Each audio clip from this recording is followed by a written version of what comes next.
Прво, во итна постапка да се дополни законот за заштитени сведоци од гледиште на потребите на специјалното јавно обвинителство. Второ, судските процеси пред редовните судови од надлежност на СЈО без отпор и одолговлекување. Секој отпор ќе биде нотиран во извештајот на специјалното јавно обвинителство, што ќе се изготви на 6 месеци и што ќе биде доставено до Собранието на Република Македонија и Советот на јавни обвинители. Трето, Советот на јавните обвинители на Република Македонија да се придржува стрикно за важечката законска регулатива и целосно да ја почитува автономијата на специјалното јавно обвинителство. Обструкцијата ќе продолжи, но ја уверувам јавноста дека истата нема да има негативен ефект врз работата на специјалното јавно обвинителство.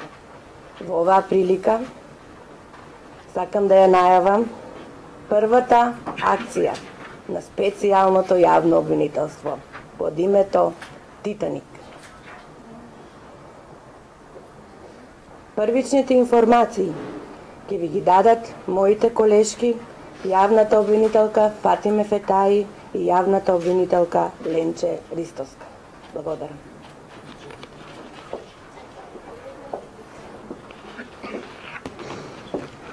Поштувани представници на медиумите, во овој момент преку вас и се обраќам на целата јавност во Македонија и во светот.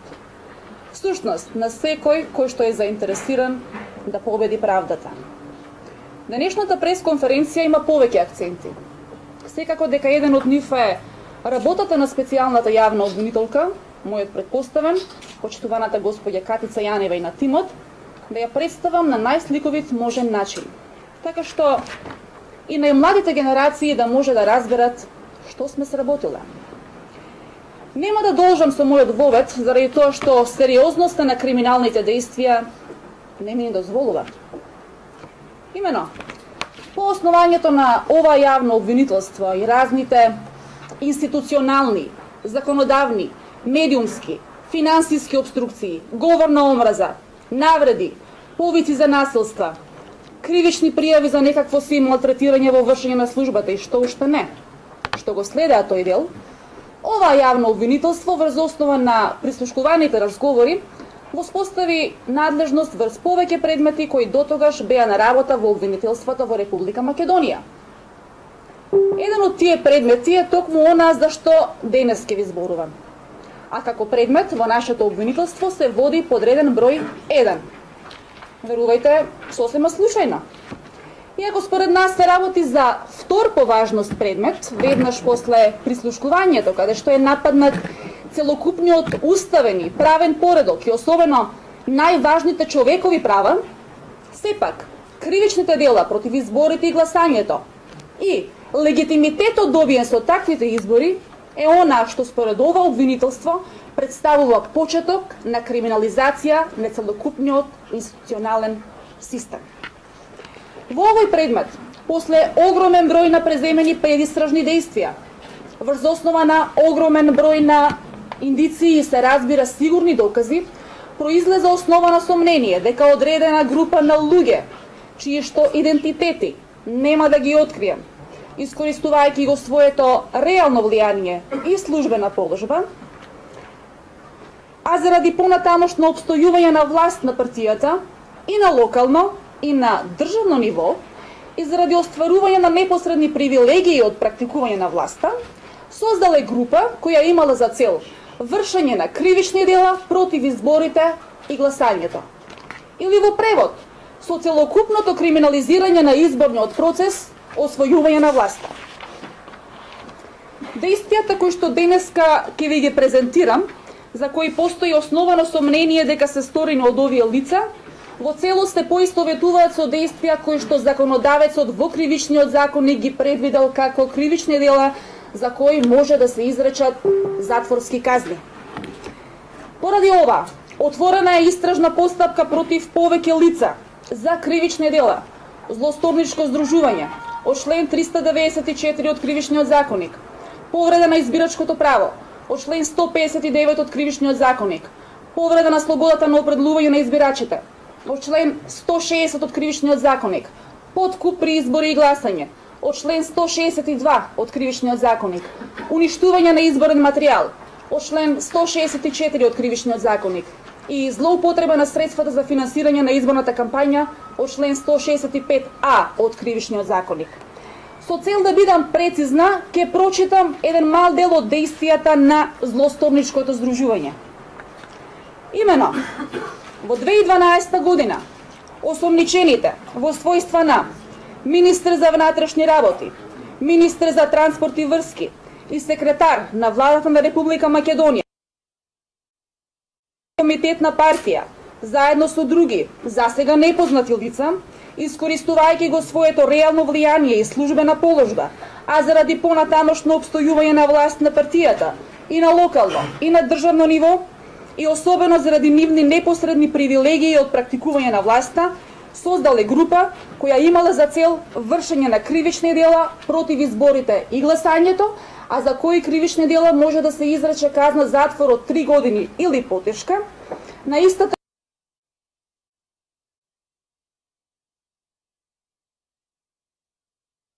засега за истрагата непознати лица, на начин што дел од осомничените и други засега за истрагата непознати лица заради победи на изборите на политичката партија сочиниле план да на противзаконит начин им овозможат на повеќе лица да користат избирачко право, кои действија според планот би се реализирале преку вработените во Министерството за внатрешни работи и преку лица кои директно ќе врбуваат и носат лица од странство со конечна реализација на планот преку одделот за информатика и телекомуникации во МВР.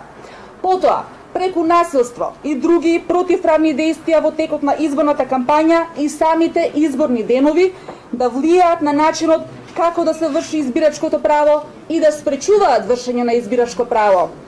Потоа, во изборниот процес на лица со избирачко право да нудат, даваат и ветуваат подарок или друга корист со намера да ги придобијат како да го вршат избирачкото право и на крај да користат незаконски средства за финансирање на изборната кампања. Кој план го прифатило останатите осомничени, сведоците и други засега непознати лица, при што во рамките на групата и создавачите и припадниците имале своји конкретни улоги кои што се детално опишани во наредбата за спроведување на истражна постапка. Значи, од ова произлегува дека се работи за целосна криминализација на изборниот процес со незаконско издавање на лични карти и вметнување во избирачкиот список на лица кои по ниту еден основ не смеат да бидат во тој список. Имено, некои лица се фотографирани во еден град, лична карта добиле во друг град, односно во општина Центар, се разбира и во избирачкиот список се таму и гласаат. Потоа, определени се 15.000 нови матични броеви. Да не стане забуна, значи не се работи за новороденчиња. Понатаму, имаме 35.000 изготвени лични карти кои што не се подигнати од барателите. И никој не знае зошто тие лични карти стојат во МВР. Имаме повеќе од 60.000 нови македонски државјани. А за улогата на диаспората, значи за диаспората и за улогата на конзуларните представништва, за тоа ќе се отвори посебен предмет, што би рекол почитуваниот господин Прибе. Меѓутоа, ова не е единствениот начин на кој што се влијаело на изборниот процес. Применувани се и други методи, како насилства, подкупи, злоупотреба на државни капацитети за партиски цели, злоупотреба на медиумите, злоупотреба на јавните фондови и незаконско финансирање на изборната кампања. Сите овие действија, како што наведов, законодавецот ги третирал како кривични дела против изборите и гласањето и за сите постои основано сомнение дека се сторени од конкретни лица. Најпрвен ќе почнеме од Министерството за внатрешни работи и улогата на ова министерство во целокупната криминализација на процесот. Министерот за внатрешни работи ја впрегнал целокупната и човечка и техничка инфраструктура за да го состави избирачкиот список по волја на интересите на партијата од која што доаѓа. Значи, да не стане забуна, избирачкиот список по закон го води Државната изборна комисија. Меѓутоа, податоците во истиот, во речиси 90%, значи се податоци кои што потекнуваат од службите во МВР. Се разбира дека тука се вклучило и Министерството за правда преку матичните одделенија. Меѓутоа, действијата на оваа министерство, значи, сега за сега се на ниво на основи на сомнение.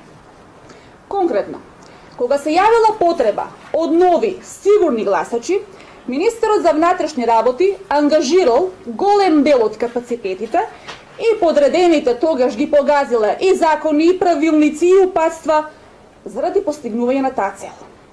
Тогаш МВР почнал, значи системот на МВР почнал да работи во обратна насока. Најпрви фотографирање за лична карта и со тоа влегување во системот на лични карти, па системот на информатика си ја завршува својата работа и со тоа веќе имаме нови гласачи во избирачкиот список, а дури отпосле живеалише за тие лица. Значи, после вметувањето во системот на МВР за лични карти, а со тоа и во самиот избирачки список, воопшто не е битно што на дел од тие лица потоа им се издадени лични карти, а на дел не. Имале и лица кои што гласале и со патни исправи, на кои што живеалиштето им било на друго место, но бидејќи во избирачкиот список се запишани со новото живеалиште, изборните органи им дозволувале да гласаат. Дополнителен товар во оваа работа имале и полициските службеници и командирите на полициските станици, како да покријат живеалиште на тие лица. Кои лица? Значи, напоменувам, ниту живееле, ниту живеат, ниту пак можат да живеат на тие адреси. Голема улога во целиот овој процес, значи, имале и нотарите, одредени нотари зборувам, кои што заверувале договори за закуп без никаков правен основ. Сепак, постоеле, значи, полициски службеници и вработени во управните служби кои што одбиле да работат на таков противзаконит начин. И затоа и добиваме силна верба во можностите на оваа држава. Крајно, огромен дел од финансиската поддршка за оваа работа е покриена преку незаконити и непријавени извори. Да напоменам дека против определени лица, значи во овој предмет, е предложена мерка притвор, како најстрога мерка за обезбедување присуства. Акцентот на мерката е поради основан страф дека ќе се врши влијание на сведоците и соучесниците, зашто поднесовме и докази до судот дека веќе се вршило такво влијание за некои од лицата и по другите основи, односно поради можност од повторување на кривичното дело, а за едно лице кое што е со двојно државјанство и поради опасност од бегство, сега добивме информација дека тоа лице, значи по налог на јавниот обвинител, поради опасност од одлагање, веќе е лишено од слобода и се наоѓа пред судија на претходна постапка во одделот за организиран криминал при Основниот суд Скопје 1. Воедно, ве известувам дека од страна на ова обвинителство денеска е отворена и истрага против членови на Општинската изборна комисија во Чаир, затоа што постои основано сомнение дека сториле кривично дело изборна измама од член 165 од Кривичниот законник. Постои основано сомнение дека во записниците од извршеното гласање за градоначалник на општина Чаир во текот на изборите во 2013 година извршиле преправање на резултатите и против едно лице од комисијата исто така е поднесен предлог за определување на мерка притвор поради опасност од влијание врз сведоците и соучесниците. Исто така, отворена е истрага против 5 судии на Управниот суд во Скопје и 4 членови на Државната изборна комисија од 2013 година за кривично дело злоупотреба на службената положба и овластување од член 353 од Кривичниот законник. Известно дека овие истраги ќе се прошируваат и дека никој кој што действувал на криминален начин нема да биде поштеден. Во останатиот дел ќе продолжи мојата колешка Ленча Ристовска.